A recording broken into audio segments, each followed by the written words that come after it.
bem-vindos. E eu gostaria de ministrar com você, como eu disse até, orando, ou ministrar a você, algo que com certeza não vai ser novo aos seus ouvidos, mas quando Deus nos inspira a falar algo, não é? Mesmo que não seja algo novo, mas isso debaixo de inspiração tem poder de alcançar as nossas vidas. Alguém já disse que cada manhã, quando a gente levanta e vai na mesa, abraço querida Bianca aí, quando a gente vai na mesa comer o nosso pão diário, aquele pão não é um pão diferente, aquele pão não é um pão... É igual, na verdade, ao pão que se comeu no dia anterior, mas você tem apetite por ele, você o recebe como sendo um pão novo, e você não diz, não quero comer esse pão porque é o mesmo pão francês que eu comi ontem. Não, é um pão novo, é um alimento novo, e a Bíblia trata, a Bíblia ela se coloca como sendo aquilo que nos alimenta. O próprio Jesus disse, nem só de pão viverá o homem, mas de toda palavra que sai da boca de Deus. Um abraço para o Lohan e para Gilvanete, aí que estão nos ouvindo também. Então, como eu disse para você, não é uma mensagem nova, mas é a mensagem para hoje, é aquilo que Deus colocou no meu e no seu coração. Eu gostaria de ler um texto com vocês, né, que se encontra em Romanos, no capítulo 12, e versículo 2. Romanos capítulo 12, versículo 2, é a espinha dorsal,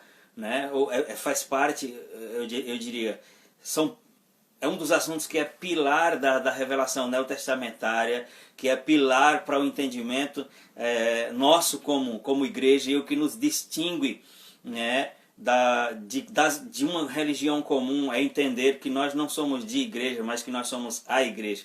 E entender esse assunto, ele pode dar uma funcionalidade, uma praticidade muito grande à nossa vida. Veja o que diz aqui em Romanos, no capítulo 2, no versículo 12. Diz assim, não se amoldem ao padrão deste mundo, mas transformem-se pela renovação da sua mente, para que sejam capazes de experimentar e comprovar a boa, agradável e perfeita vontade de Deus. Eu quero dar ênfase naquilo que é o nosso tema, transformai-vos pela renovação da sua mente. Outras versões diz, pela renovação do vosso entendimento.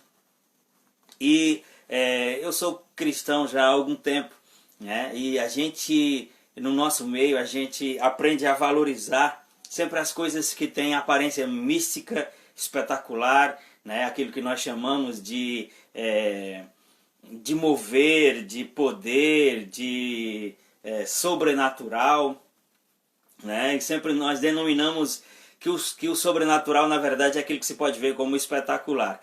Mas a palavra de Deus, ela é sempre sobrenatural. Mesmo quando ela não tem uma característica espetacular, malassombrônica, de visão, de aparição, não sei se você me entende.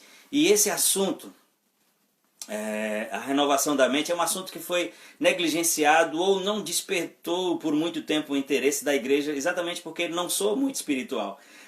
Há quem diga até que soa muito científico, psicológico, mas vamos dizer, algo que está na Bíblia, não está apenas nesse texto. Você vai abrir outros textos e vai ver Jesus, os apóstolos dizendo, e sede renovados no vosso modo de pensar. E como nosso principal exemplo é o próprio Jesus, o conteúdo, o carro-chefe da pregação de Jesus e da pregação de João Batista, diga-se de passagem, que foi o precursor de Jesus, que veio antes dele, o carro-chefe da sua pregação era exatamente isso que a gente vai pregar. Você vai dizer, mas eu nunca vi Jesus ou João Batista falar sobre renovação da mente. Sim, mas ambos... Oi Ju, um abraço, seja bem-vinda, Juliana. Mas ambos, Jesus e João Batista, eles começaram a pregar às pessoas usando a palavra arrependei-vos, né? Arrependimento. E quando nós olhamos para essa palavra arrependimento apenas pela perspectiva religiosa, eu me arrisco a dizer que hoje no contexto da vida religiosa, né, a palavra arrependimento, ela tem dois significados. O seu significado etimológico, né, o seu significado original, e o seu significado místico, né? O significado místico de arrependimento seria o quê? Seria o reconhecimento de um erro, né? Que juntamente com a confissão é a evidência de que você quer largar aquilo, de que você quer mudar, né? E que você quer se corrigir e não praticar mais aquilo. Não sei se você está me acompanhando. Conceito, e isso não é científico, isso eu estou sendo inspirado para te dizer agora. Conceito de arrependimento místico, né? Seria isso, seria reconhecer que está errado, ou reconhecer que cometeu erro, ou que cometeu pecado, e voltar atrás, né, confessando aquilo com a prontidão de corrigir. E você vai me dizer, então pastor, arrependimento não é isso? Arrependimento é isso também, mas no seu sentido etimológico, no seu sentido original, e por isso eu tenho muita segurança para falar disso. Não é uma doutrina nova, não é um contraponto à doutrina do arrependimento, né, com esse significado que eu falei, mas pelo contrário, é aquilo que essencialmente significa.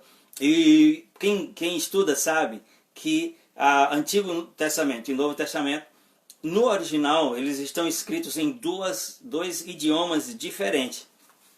Antigo Testamento, na sua grande maioria, hebraico, com algumas coisas em aramaico, que é um dialeto do hebraico. E todos sabem que o Novo Testamento ele foi escrito em grego. E tudo é Bíblia, tanto o Novo Testamento como o Antigo Testamento. Mas, para nós, o que está direcionado a nós, porque a Bíblia, todo o conteúdo literário da Bíblia se dirige, né?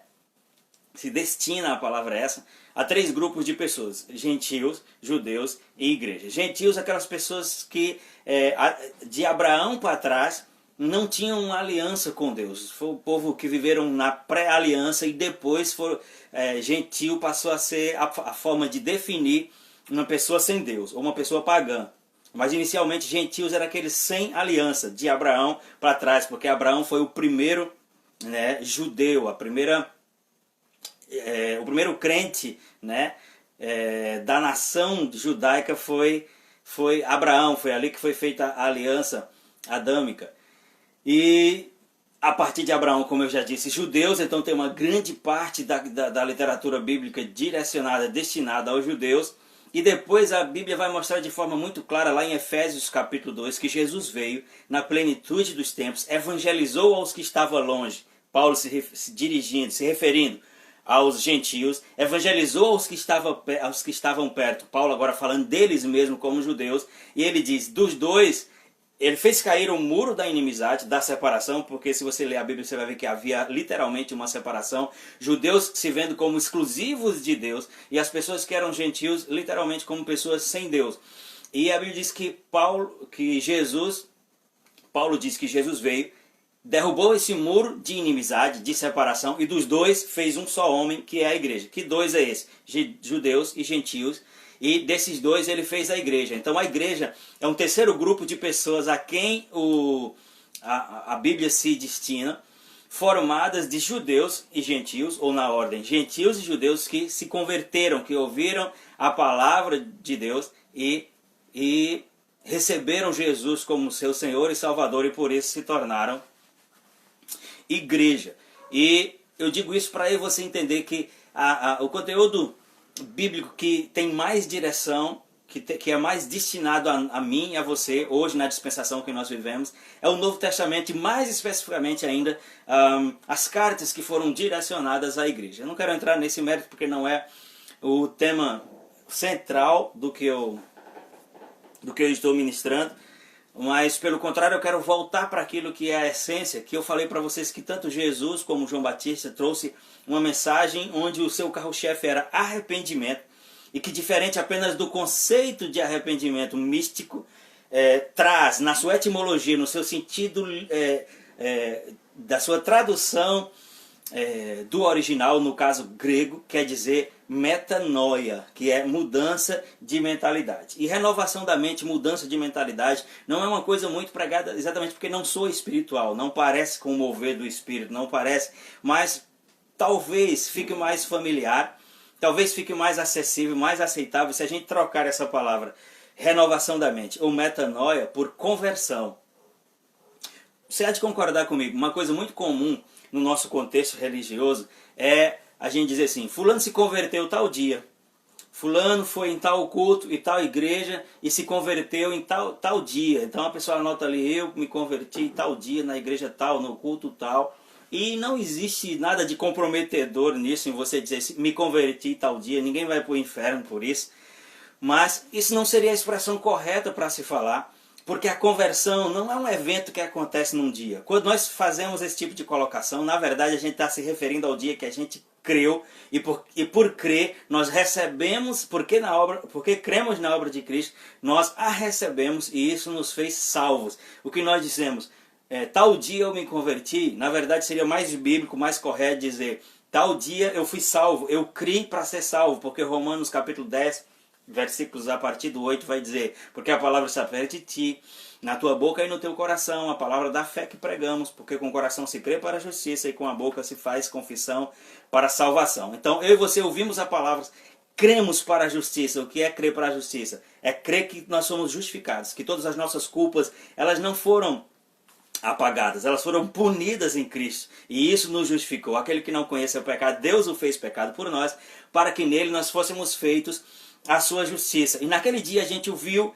creu, porque a Bíblia diz, aproveitou salvar o homem pela loucura da pregação. Ouvimos, cremos, e naquele dia nós não nos convertemos. Naquele dia nós tivemos o nosso espírito humano recriado, nós nascemos de novo, nós passamos a ser coparticipante da natureza divina. Agora, conversão também é um assunto bíblico, conversão também é algo que compõe a vida cristã, e conversão seria a palavra mais usual para sinonimizar a expressão metanoia, mudança de mentalidade. Veja comigo significados, definições. Qual seria o significado da palavra conversão? Converter é transformar.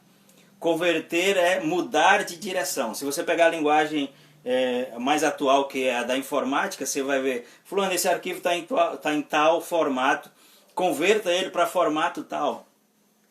Se você pegar na linguagem da condução, por exemplo, de um veículo, você vai dizer, fulano estava indo em tal direção e ele converteu à esquerda, ele mudou de direção, ele tomou outro caminho.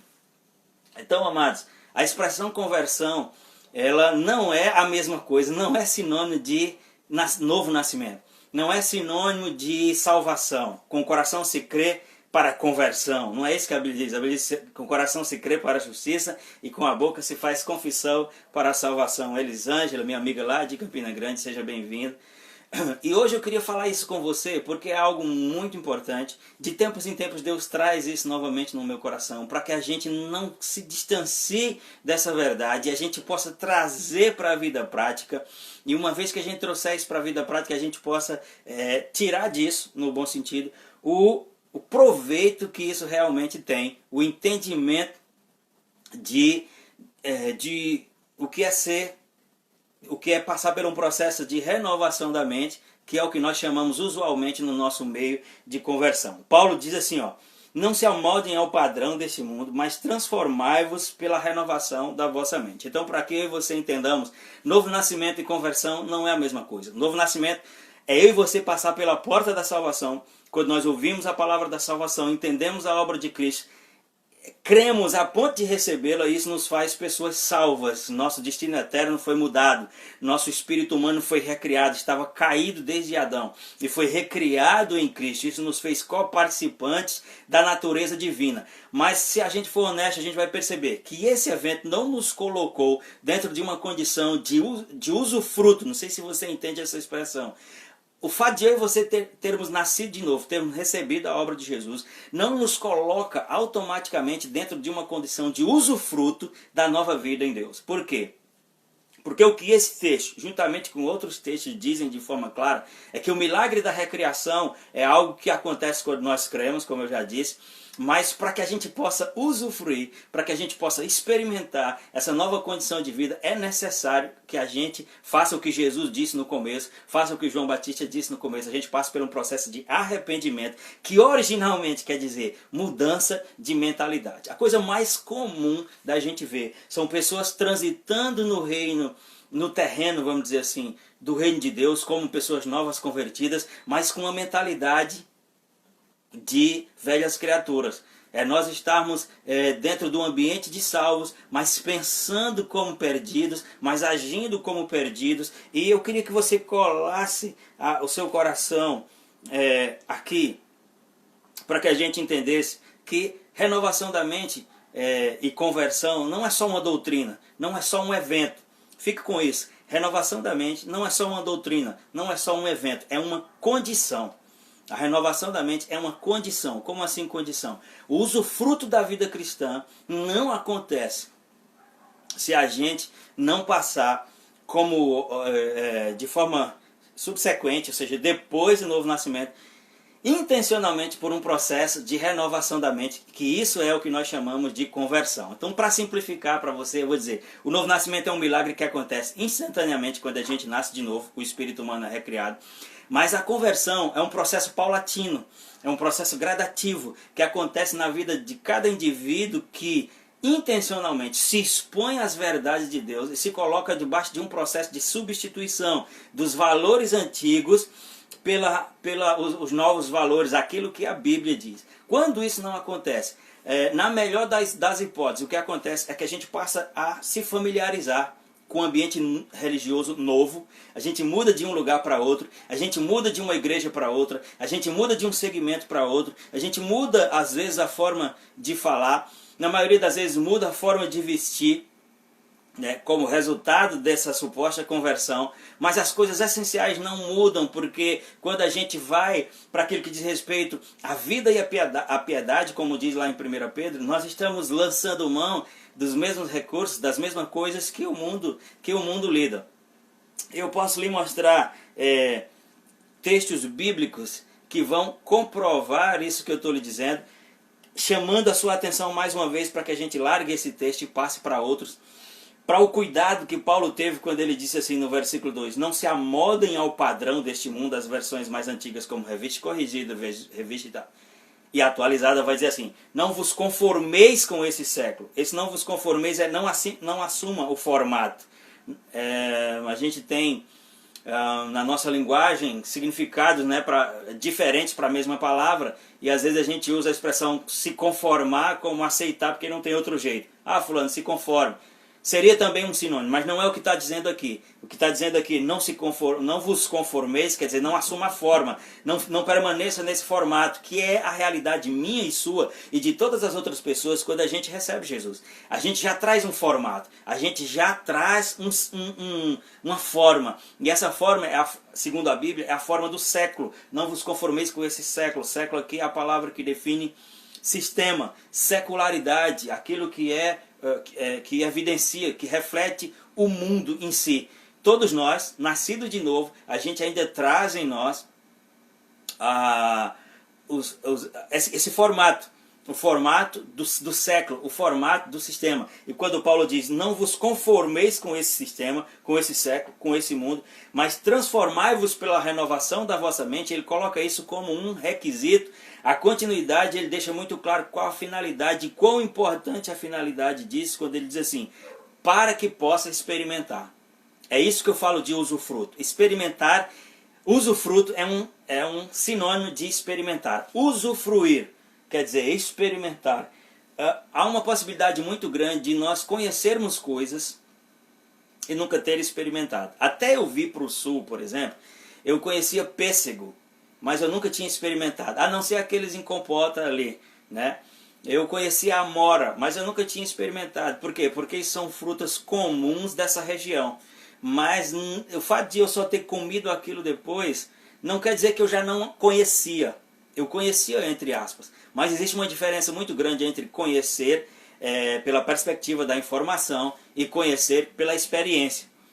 E a verdade implícita e muito, muito, muito importante para mim e para a sua vida hoje à noite é que para que você possamos experimentar, olha o peso dessa expressão, para que você possamos experimentar a vida que Deus tem para nós, é necessário que a gente passe por um processo de renovação da mente. A Bíblia, quando fala de salvação, eu posso dizer isso não porque tem um texto dizendo isso, mas porque esse conceito está revelado na Bíblia de Gênesis, Apocalipse, que salvação acontece em 3 tempos. Eu fui salvo, estou sendo salvo e serei salvo, né? Quando eu falo de fui salvo, salvação no passado, é aquilo que aconteceu no espírito humano recriado.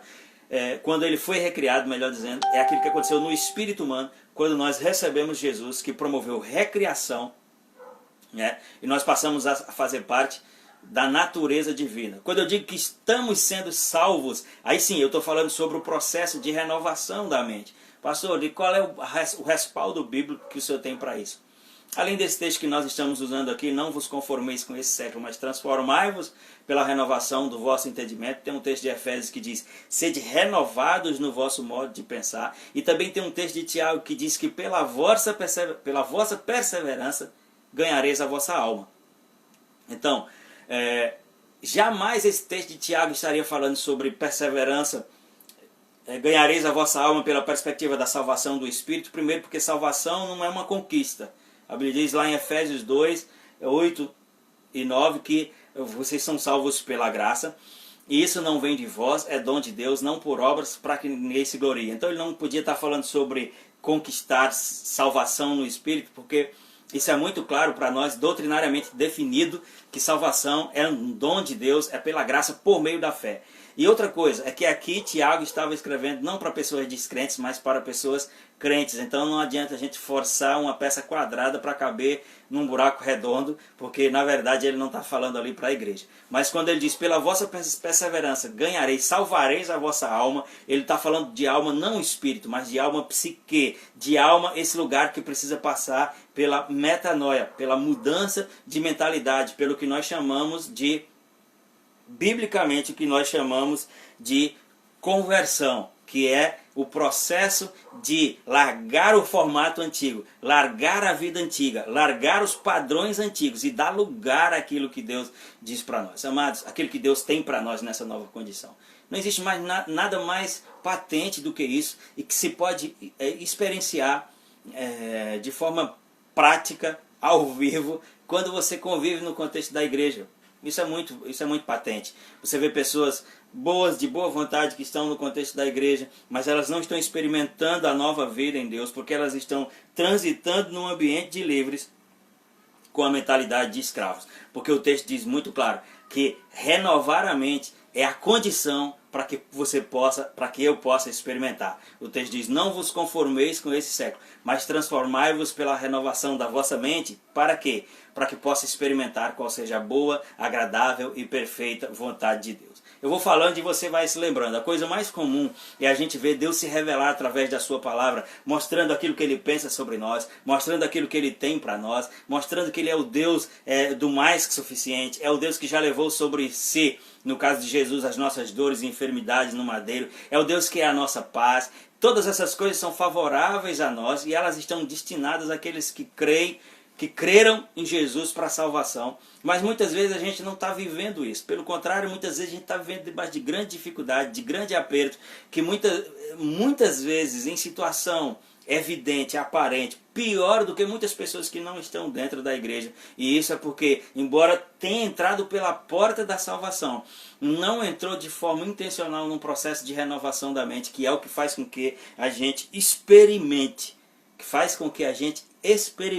Conhecer é bom, mas experimentar é o propósito. Conhecer é bom, mas experimentar é aquilo que Deus tem para mim e para você. E isso só acontece quando a gente entra num processo intencional de renovação da mente, de mudança de mentalidade, ser renovado no modo de pensar, ser renovado na forma, não se manter no formato antigo, mas permitir largar o formato antigo e pegar o formato novo. Quando Jesus chegou pregando, ele estava pregando dentro de uma realidade onde as pessoas tinham uma religião, e não era uma religião qualquer, era uma religião muito organizada, muito forte, tradicionalmente muito eficiente, vamos dizer assim, porque vinha de geração em geração a religião judaica, né?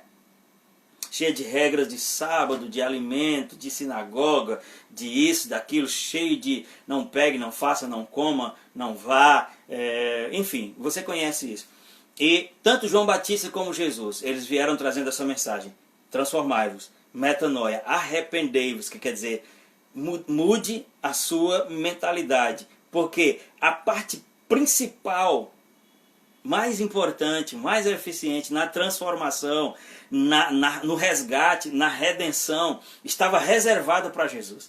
Jesus veio para fazer exatamente o que nós não podíamos fazer. Ele veio para morrer pelos nossos pecados, não para encobrir o pecado, mas para ser punido pelas nossas culpas, porque esse foi desde o Éden o princípio de redenção. Quando o homem e a mulher pecaram e se viram nus e se cobriram com folhas de figueira, Deus foi ali, sacrificou um animal, os vestiu de roupas de peles para deixar explícito qual era o princípio de redenção, o princípio de restituição da posição. Não é a partir de uma iniciativa humana, mesmo que seja boa. O culpado, o pecador, ele só pode ter acesso de novo a Deus se um inocente morrer por ele. E aquilo foi sendo feito desde Adão até Cristo, que é o Cordeiro de Deus que tira o pecado do mundo, ser oferecido de forma definitiva. Então, quando eu falo sobre a renovação da mente, é que a parte mais difícil, a parte realmente que envolve preço, a parte realmente que envolve dor, a parte realmente que envolve sangue, a parte realmente que envolve abdicação, renúncia, entrega, essa foi reservada para Jesus. Ele cumpriu as justas exigências da lei, porque Romanos 8,3 diz que aquilo que a lei foi incapaz de fazer por estar enfraquecida na carne, Deus o fez, enviando o seu Filho como oferta pelo pecado. E assim ele cumpriu em nós as justas exigências da lei. Tudo que estava pendente, tudo que a lei exigia, Jesus cumpriu em nós. E o que restou para nós? O que restou para nós foi exatamente fazer o que diz em Efésios 2, revestivos do novo homem. Isso é mudança de mentalidade. Isso eu preciso que o Espírito Santo ministre ao seu coração essa verdade. Essa coisa, ela não vai acontecer automaticamente. O que acontece automaticamente é o que aconteceu dentro de nós. Nós somos salvos por dentro. Agora a gente precisa ter consciência dessa salvação que nos alcançou por dentro, de tal forma que aquilo que alcançou dentro vai começar a influenciar a nossa vida fora. E é por isso que o que o texto diz é: considerai-vos mortos para o pecado. O que o texto bíblico diz é: transformai-vos, porque tudo aquilo que era de mais difícil, que realmente envolvia preço, Deus fez em Cristo. Agora, o que Deus não pode fazer por nós é o que continuou sendo pregado para nós. Porque antes era pregado, sacrifique. Antes era pregado, entregue, sofra. Mas quando Jesus veio e passou por todas essas coisas, a pregação era: arrependa-se, era mude a sua mentalidade, era aceite essa condição, era se veja como Deus lhe vê. Tudo isso está na Bíblia, amados. E se dispa, né? Tire a roupa velha do velho homem e se reviste do novo homem, que se renova segundo Deus em verdadeira justiça e santidade provenientes da verdade, né? Isso é se revestir do novo homem, isso é assumir essa nova forma, isso é não assumir o formato antigo, isso é se transformar pela renovação do vosso entendimento. A salvação de Deus manifesta em Cristo alcançou o nosso espírito de tal forma que nos fez novas criaturas. Agora nós precisamos estar sempre lançando mão dessa condição de nova criatura, para aquilo que aconteceu dentro nos revista, para que aquilo que aconteceu dentro venha para fora e faça de nós pessoas salvas, não apenas no espírito, mas também na alma, também no corpo, que é a salvação plena que Deus tem para mim e para você. Deixa eu lhe mostrar um exemplo bíblico muito claro de que renovar a mente não é só uma doutrina, mas é uma condição. Deixa eu fazer uma pergunta. Você quer experimentar o melhor de Deus? Se você quer experimentar, você precisa entender isso. Você precisa pedir a ajuda do Espírito, e eu também, para que o Espírito Santo nos ministre e nos ajude a entender esse processo de renovação da mente. Porque senão a gente vai ficar sempre vendo apenas as coisas, a gente vai ficar sempre admirando as coisas e não experimentando. Então nós precisamos entrar de forma intencional nesse processo de renovação da mente. Deixa eu usar um exemplo para você, ainda no Antigo Testamento, para você entender isso. Você deve saber que o povo de Deus, em função de uma fome que aconteceu no Egito, desceram em Israel, desceram 70 pessoas para o Egito, na época em que José era governador do Egito, e dali José os sustentou, porque ele quem mantinha, né, ele gerenciava as riquezas que o Egito tinha, né, que acumulou durante 7 anos, e dali o povo de Deus se tornou escravo no Egito por 430 anos. Era um povo de uma identidade forte, de uma aliança forte, que mesmo passando 400 anos, nascendo noutra nação, eles não perderam a identidade de filho de Deus, de povo de Deus, mas eles aprenderam a ser escravos. Eles perderam o referencial de livres, eles perderam o referencial de soberania como nação, e eles passou a ser normal para eles. A gente está vivendo um tempo de pandemia, onde as pessoas estão dizendo agora, isso aqui vai ser o novo normal, máscara vai ser o novo normal, álcool vai ser o novo normal. Isso é um processo de condicionamento, isso é um processo de assumir o formato, isso é um processo de conformidade. Entenda aqui que eu não estou fazendo apologia querendo militar contrário a essas coisas. Não, estou apenas usando isso como referência atual, para a mesma coisa que aconteceu na época do passado lá com o povo do Egito. Ou melhor, o povo de Deus no Egito. Aquele povo nasceu e morreu no Egito 430 anos, entendendo que eles estavam subjugados a Faraó, que eles não tinham terra, que eles não tinham dinheiro, que eles não tinham casa própria, que eles não eram donos de si mesmos, e que eles, mesmo sendo povo de Deus, estavam completamente subjugados a Faraó, eram escravos de Faraó.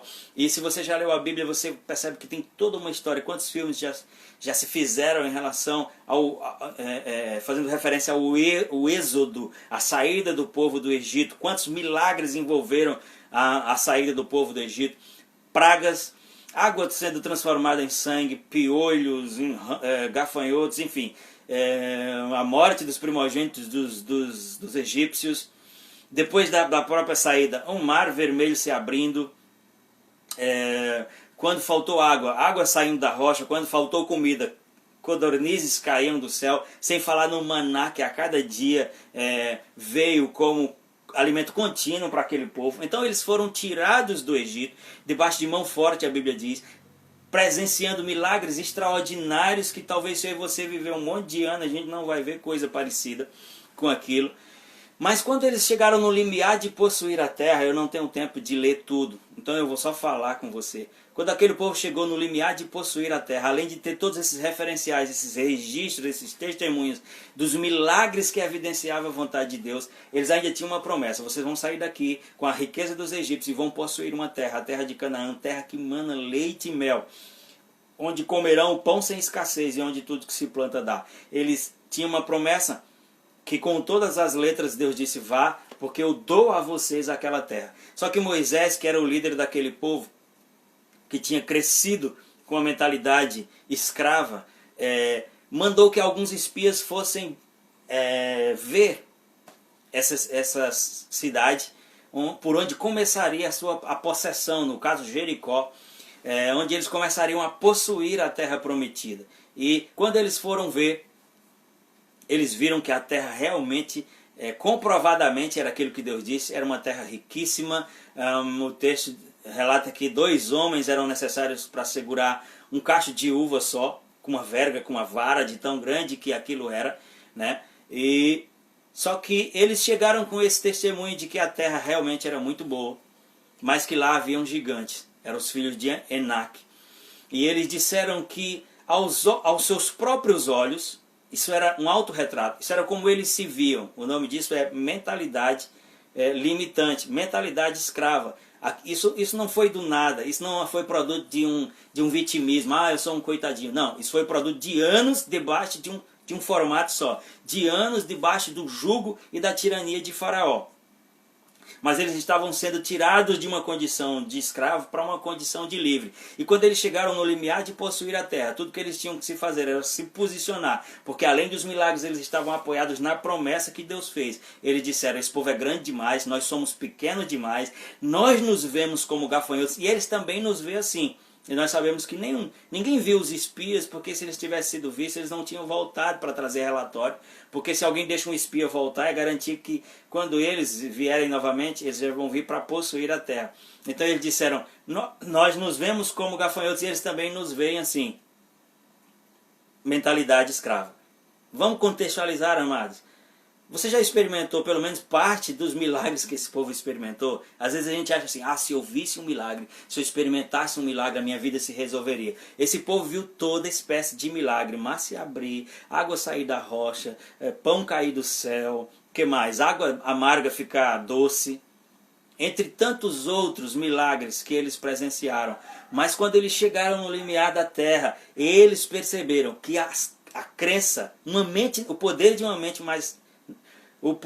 uma mente não renovada teve maior influência do que todos esses milagres que eles experimentaram. E ainda a palavra de Deus que dizia, vá, porque eu dou a vocês essa terra. E afastou-se deles a sua proteção, e vocês o comerão como se fosse pão. Foi essa palavra que Deus entregou para eles. Mas quando eles chegaram no limiar de possuir a terra, eles disseram, nós somos pequenos demais, eles são grandes demais. A terra realmente é muito boa, mas a terra também tem gigantes, e nós estamos tão acostumados a estar subjugados, que com certeza, agora eu estou parafraseando aqueles espias ali, não está escrito assim, né? Mas eu estou parafraseando eles como se eles tivessem dito, realmente é tudo que Deus disse, mas ele esqueceu de dizer que nós não temos condição. É tudo que Deus disse, mas o que Deus não percebeu é que nós somos fracos. Talvez o que passou desapercebido a Deus é que nós passamos 430 anos apanhando, sem autonomia, sem liberdade. E amados, quando nós saímos da tirania do diabo, né, que Faraó tipifica o diabo, e pelo novo nascimento nós saímos do Egito para a terra prometida, para Canaã de Deus, para um lugar de vitória, um lugar de possessão. Nós estamos respaldados por todas as suas promessas, que a palavra diz que da sua parte nós temos o sim e o amém. Ainda assim, é possível que a gente não experimente se a gente estiver transitando num ambiente livre, mas com a mentalidade de escravo. É por isso que Paulo disse, não vos conformeis, não assuma a forma, mas transformai-vos pela renovação da vossa mente. Entenda que essa mensagem não é uma mensagem de autonomia em relação a Deus, é apenas uma mensagem que coloca cada coisa no seu lugar, e eu tenho a obrigação de repetir que dentro do processo da redenção, tudo que era difícil, tudo que envolvia preço, tudo que envolvia dor, tudo que envolvia pagar, tudo que envolvia sofrer, Deus fez por mim e por você, na pessoa de Jesus, enviando Jesus, a ponto de Jesus chegar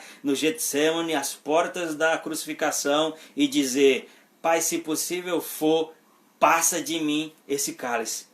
Mas todavia não seja como eu quero, mas como tu queres. Não faça a minha vontade, mas faça a tua vontade. Porque era difícil demais. Então tudo aquilo que era difícil, tudo aquilo que envolvia sacrifício, tudo aquilo que envolvia dor, tudo aquilo que envolvia preço, tudo aquilo Deus fez em Cristo. E a parte que eu e você temos que fazer é o que Jesus veio pregando, é o que Jesus veio ensinando, dizendo, assuma esse novo formato. Não vos conformeis com esse século, com esse sistema. Não permaneça nesse molde. Mas se você quer experimentar, você precisa renovar a sua mente. Existe uma vontade que é boa, perfeita e agradável. Isso envolve espírito, alma e corpo. Isso envolve finanças, envolve relacionamentos afetivos, relacionamentos familiares, profissionais. Tudo aquilo que é importante para você é importante para Deus.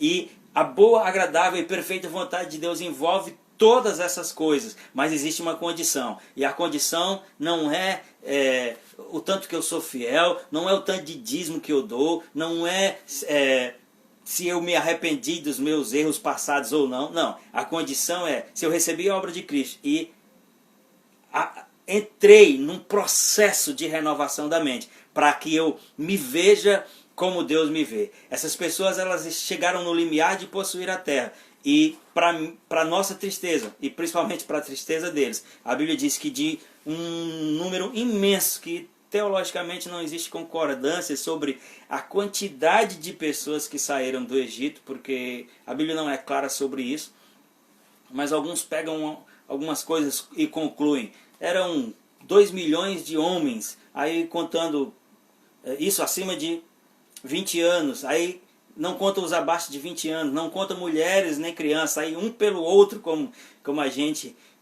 diz no adágio popular. As pessoas chegam a dizer que eram 6 milhões de pessoas, mas eu volto a dizer, não existe uma concordância sobre esse número de pessoas. Mas era um número muito grande.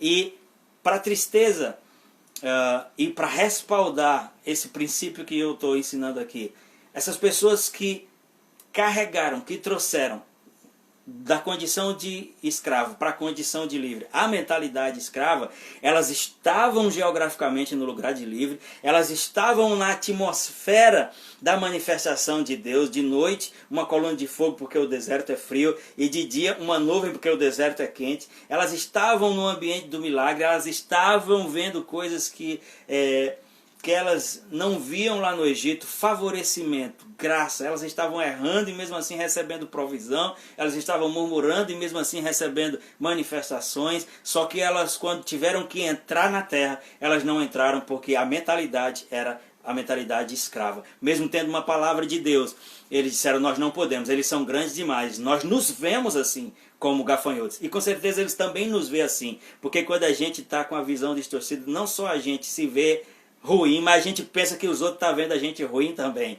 Então que nós sejamos iluminados por essa verdade hoje. Sabe que a geração que possuiu a terra foi uma geração que veio depois dessa, porque a Bíblia diz que todos esses morreram no deserto. Foi aquela geração que agora 40, digamos, que saíram de lá com 20 anos ou menos e que experimentaram 40 anos no deserto, com todas essas dificuldades, mas num contexto de livre, num contexto de milagre, num contexto de provisão. E eles aprenderam que eles não eram mais aquele povo que estava lá no Egito, mas aquela geração mais velha, aquela geração que foi impregnada, que foi rotulada pela escravidão, chegou no limiar de uma nova vida e não conseguiu entrar, porque se viam diferente, porque a sua mente não foi convertida, a sua mente não assumiu um novo formato, a nova condição. E agora, daquela geração antiga, apenas 2 pessoas entraram, de um número de milhões, de milhares com certeza, e até milhões, né? 2 pessoas entraram, Josué e Caleb. Josué e Caleb, porque a Bíblia diz que eles tinham outro espírito, não era uma entidade diferente que estava sobre eles. O mesmo Deus que falou com eles é o Deus que falou com todos aqueles que não entraram, mas aqueles não negociaram, foram eles que disseram, não, nos calemos e vamos dar atenção ao que Deus disse, porque o que Deus disse é que nós possuiremos se formos, se não retrocedermos, nós os comeremos como se fosse pão, porque se retirou deles a proteção. Eles sabiam, se Deus está conosco, não existe nada que possa ser maior que isso e nós vamos possuir. Aqueles homens possuíram. E agora já sob o comando de Josué, que é um daqueles 2, aquela geração não apenas chegou no limiar da terra, mas possuiu. Entrou em Jericó e começou a tomar posse de Canaã, que é o lugar das manifestações, o lugar das recompensas, da provisão de Deus, que tem sim gigantes, que tem sim desafios, mas que exige apenas que eu e você nos posicionemos naquilo que Deus já prometeu, naquilo que Ele já conquistou para nós, e que a gente consiga se ver como Deus nos vê, para que a gente não fique de fora. A minha palavra hoje é que o Espírito Santo ajude a mim e a você, a não ficar apenas vendo, não ver apenas a terra de longe como Moisés viu, não apenas espiar a terra como os espias viram, mas que nós possamos aceitar aquilo que Deus fez por nós através da pessoa de Jesus e renovar a nossa mente dizendo, eu sou sim nova criatura, mesmo tendo pisado na bola no passado, mesmo tendo sido fraco, doente, inexpressivo, medíocre, mas Deus me fez nova criatura. Ele fez de mim templo e habitação do Espírito Santo, Ele me deu um novo nome, Ele me introduziu na sua família. Mas eu fico tão triste quando eu vejo pessoas que têm influência hoje se levantando para tentar impor sobre a igreja uma mentalidade de escravo, de pobreza, e ainda usa textos bíblicos como a condição de Jó, como outras pessoas para dizer, assim eram os crentes antigos, os crentes de hoje querem ser igual a Deus. O que a Bíblia diz é sede, pois, imitadores de Deus. Amados, não vamos gastar as nossas armas lutando entre nós, porque a Bíblia diz que um reino dividido não prospera. Se você não quer ser livre, não deixe quem quer ser livre usufruir disso, porque o preço da nossa liberdade não é a minha nem a sua opinião religiosa, é aquilo que Deus fez em Cristo Jesus. E a ênfase dessa mensagem é eu e você entendermos que para experimentar é preciso um processo de renovação. Você não precisa se perguntar, eu posso lhe afirmar categoricamente. Se você nasceu de novo, você trouxe, se você entrou no corpo de Cristo pela porta da salvação, você trouxe marcas, registros de ser uma pessoa cheia de erros, cheia de defeitos, cheia de falhas, talvez um autorretrato negativo, talvez trazendo marcas de escolhas erradas, de experiências erradas, coisas que lhe limitaram, que disseram que você nunca vai conseguir, que disseram que dá certo com todo mundo, mas não dá com você. Mas o que a Bíblia diz é, você quer experimentar a boa, agradável e perfeita vontade de Deus? Arrependa-se, que quer dizer metanoia, mude a sua mentalidade, seja transformado pela renovação do vosso entendimento, para que você possa experimentar qual seja a boa, agradável e perfeita vontade de Deus. Esse povo que saiu do Egito com mão forte, esse povo que saiu do Egito debaixo de uma manifestação poderosa de Deus, num dado momento eles chegaram para Moisés e disseram, você trouxe a gente para cá para a gente morrer de fome aqui? Não seria melhor que a gente estivesse lá no Egito, pelo menos tinha cebola e alho? Quantas vezes, amados, diante das dificuldades, das oposições que se levantam contra a nossa vida, a gente pensa em retroceder, a gente pensa em voltar para atrás. E isso é resquício de uma mentalidade daquilo que nós éramos antes. Isso não é acusativo, isso é iluminativo, se é que essa palavra existe. Eu não estou dizendo isso para acusar ninguém, é para dizer que tanto eu como você, a gente carrega resquícios, marcas daquilo que o diabo tentou rotular a mim e a você no passado. E o que a Bíblia diz para mim e para você é que tudo que nós não conseguimos fazer, Deus fez em Cristo. Tudo que a gente não conseguia pagar, Deus pagou em Cristo. Tudo que a gente não podia resgatar, Deus resgatou em Cristo. E todas as exigências que a lei, que a dívida do pecado criou, exigia, e nós não podíamos pagar, Cristo pagou. E tudo que nós precisamos fazer agora é considerarmos mortos para o pecado, é sermos revestidos do novo homem que se renova segundo Deus em verdadeira justiça e santidade provenientes da verdade, e não só está no reino, porque a Bíblia diz que nós somos transportados do reino das trevas para o reino do seu Filho amado, não só está nesse ambiente do reino, mas viver como reis e sacerdotes, como diz na Nova Aliança, mas viver como livres. Não só estar no ambiente de livre, mas viver como livre. É olhar para as coisas e não negar que elas são grandes, mas afirmar que nós temos um Deus maior. É olhar para coronavírus, para qualquer outra enfermidade, não é dizer essas coisas não existem, é dizer Deus é maior que isso. E porque Ele é maior e habita em mim, nenhum mal me sucederá. E porque Ele é maior e habita em mim, nenhuma coisa mortífera vai me sentenciar. Nós não estamos aqui como alienados para negar as coisas que são realidades naturais. O que nós estamos aqui é para dizer que se existe uma realidade natural, existe uma realidade espiritual que é muito maior. 1 João 5,7 diz, se o testemunho do homem é verdadeiro, o testemunho de Deus é maior. E se eu e você queremos realmente experimentar qual seja a boa, agradável e perfeita vontade de Deus, a gente precisa entrar num processo de renovação da mente, que é o quê? Mudar a mentalidade de escravo. Largar essa forma antiga, derrotista, negativista, medíocre, mediana, e começar a avançar em nome de Jesus para a vontade de Deus, para aquilo que Deus tem. Não vão faltar pessoas para lhe criticar, para dizer que você é triunfalista, para dizer que você está vivendo coisas que não está na Bíblia. Não dê atenção a essas coisas. Você não foi chamado para discutir com essas pessoas, nem para tentar provar nada para elas, para competir teologicamente com ninguém. Seja apenas simples. Faça valer todo o sofrimento que Jesus sofreu naquela cruz. Receba as realidades da nova criação. E entenda, não é pelo seu mérito, não é pelo seu esforço, não é pelo seu dízimo, não é pela sua oferta, não é pela sua altura, pela sua aparência, se você fala português bem ou fala maldizido. Não é por essas coisas. É por aquilo que Jesus fez. Agora, o que eu e você precisamos fazer é não nos conformar, não assumir a forma do mundo, mas sermos transformados pela renovação do nosso entendimento, da nossa mente, para que a gente possa experimentar. Eu vou repetir isso. Eu quero experimentar. Eu quero que você experimente. Deus quer que a gente experimente. Eu sei que eu estou falando para pessoas aqui que conhecem a Bíblia, talvez mais do que eu. Eu sei que eu estou falando para pessoas aqui que talvez já tenham ouvido tantas vezes essas coisas. Mas 2021 é um ano para eu e você. É um ano para nós experimentarmos a boa, agradável e perfeita vontade de Deus. Na vida espiritual, nós precisamos progredir espiritualmente, crescer. Nós não queremos chegar a dezembro e estar menores do que nós éramos espiritualmente. Deus quer que eu e você cresçamos financeiramente. Deus quer que eu e você cresçamos nos relacionamentos interpessoais, profissionalmente.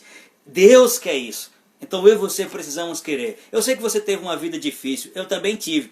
Mas essa live eu não fiz para a gente competir sofrimento. Essa live eu não fiz para falar das minhas dificuldades, nem das suas dificuldades, nem dos meus sofrimentos, nem e dos seus sofrimentos, porque os meus e os seus sofrimentos nos mantêm em prisão. Mas essa live é para falar de sofrimento, sim. É para falar do sofrimento de Jesus. É para falar do que ele sofreu por mim e por você. É para falar do que ele pagou por mim e por você. Porque esse sofrimento nos libertou. É essa cruz que ele carregou tirou os pesos da minha e da sua vida. E isso vai alcançar, vai abraçar, vai ministrar, vai transformar a vida de cada pessoa que resolver receber. Não importa se já é março, 2021 é o ano da minha e da sua experiência. 2021 é o ano onde aquilo que estava preso vai ser solto em relação às coisas que Deus tem para nós. E tudo aquilo que está cadenciando a minha e a sua vida vai desprender, porque nós somos os agentes da última colheita. Eu e você vamos ser usados por Deus para libertar os cativos, para saquear o inferno, para povoar o céu,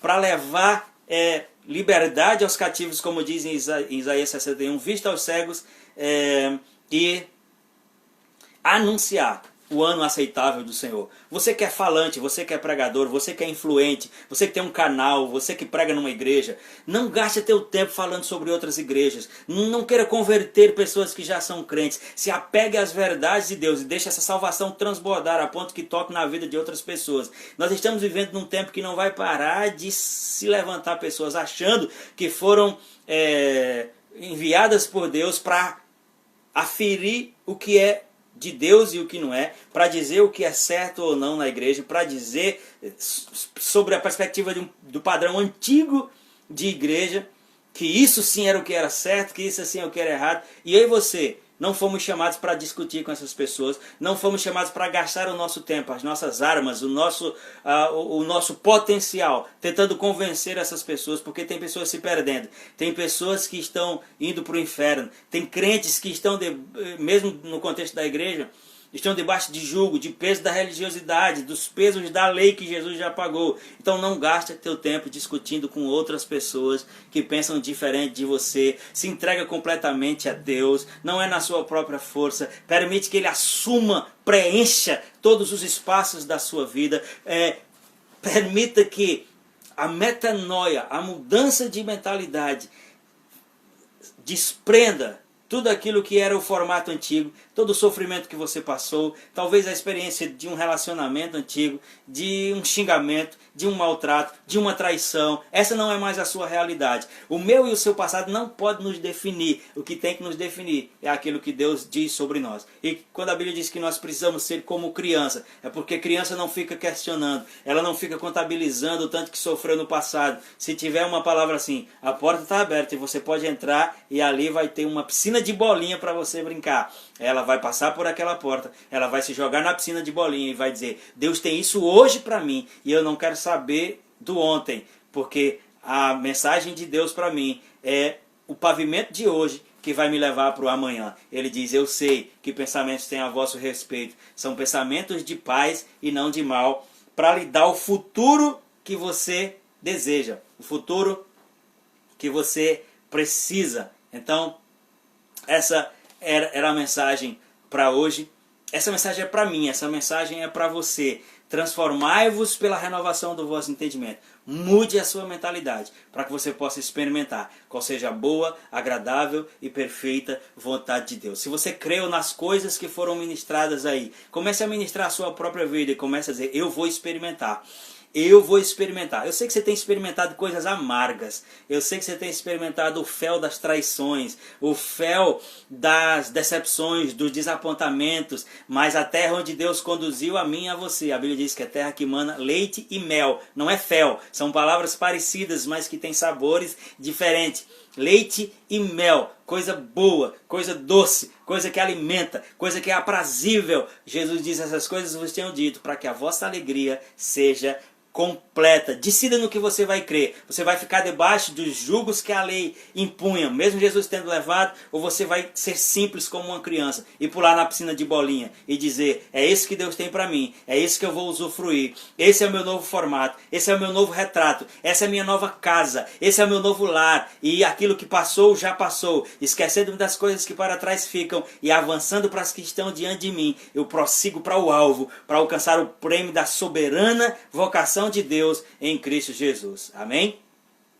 Essa era a mensagem que estava no meu coração para nós hoje à noite. Quero agradecer a cada pessoa que entrou aí, que interagiu, que mandou mensagem. Eu estou com saudade de vocês, da comunidade Casa da Graça. Eu gosto de estar perto. Nós somos um grupo pequeno ainda, mas que temos um amor grande. Não somos perfeitos, mas estamos aprendendo a amar uns aos outros, a nos ver como Jesus nos vê. E a Bíblia diz: a ninguém mais olhei segundo a carne. E ainda estou com saudade de vocês, e oro que essas verdades nos desperte, nos levante, nos estabeleça, e a gente continue caminhando em direção à vontade, ao propósito de Deus, porque a vontade dele é boa, perfeita e agradável.